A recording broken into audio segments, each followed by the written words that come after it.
বলিউড তারকা ও প্রৌতুতি পরিবারের উত্তরসূরি সাইফ আলী খানের জন্য 2025 সাল শুরু হয়েছে একের পর এক বিপদের বার্তা। বছরের শুরুতেই নিজ বাসভবনে হামলার শিকার হয়ে প্রাণে বাঁচেন, আর এবার আদালতের রায়ে হারাতে বসেছেন তার উত্তরাধিকার সূত্রে পাওয়া বিশাল ঐতিহাসিক সম্পদ, যার বাজার মূল্য প্রায় 15,000 কোটি টাকা। ভারতীয় গণমাধ্যমের তথ্য অনুযায়ী মধ্যপ্রদেশের ভোপালে অবস্থিত এই মূল্যবান সম্পত্তি বর্তমানে ভারত সরকারের দখলে চলে যাচ্ছে। দীর্ঘদিন ধরে চলা আইনি লড়াইয়ের পর 2025 সালের 4 জুলাই মধ্যপ্রদেশ হাইকোর্ট সাইফের আবেদনটি সম্পূর্ণরূপে খারিজ করে দেয়।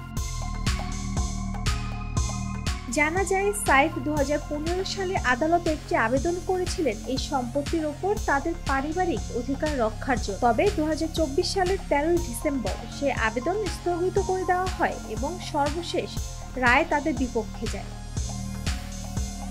বিতর্কিত এই সম্পত্তিটি শত্রু সম্পত্তি আইনের আওতায় করেছে বলে জানিয়েছে সরকার। দেশ ভাগের পর যারা স্থায়ীভাবে পাকিস্তান বা চীনে বসবাস শুরু করে তাদের ভারতে রেখে যাওয়া সম্পত্তিকে সরকার শত্রু সম্পত্তি হিসেবে বিবেচনা করে। এ ধরনের সম্পত্তির উপর তাদের উত্তরসূরিদের আর কোনো দাবি বা অধিকার থাকে না। সাইফের প্রপিতামহ ছিলেন ভোপালের শেষ নবাব হামিদুল্লাহ খান। তার কন্যা আবিদা সুলতানও 1950 সালে পাকিস্তানে স্থায়ীভাবে বসবাস শুরু করেন। সরকারের দাবি, এই তথ্যের ভিত্তিতে সম্পত্তিটি শত্রু সম্পত্তির অন্তর্ভুক্ত এবং আইন অনুযায়ী তা সরকারের অধিগ্রহণের অধিকার রয়েছে।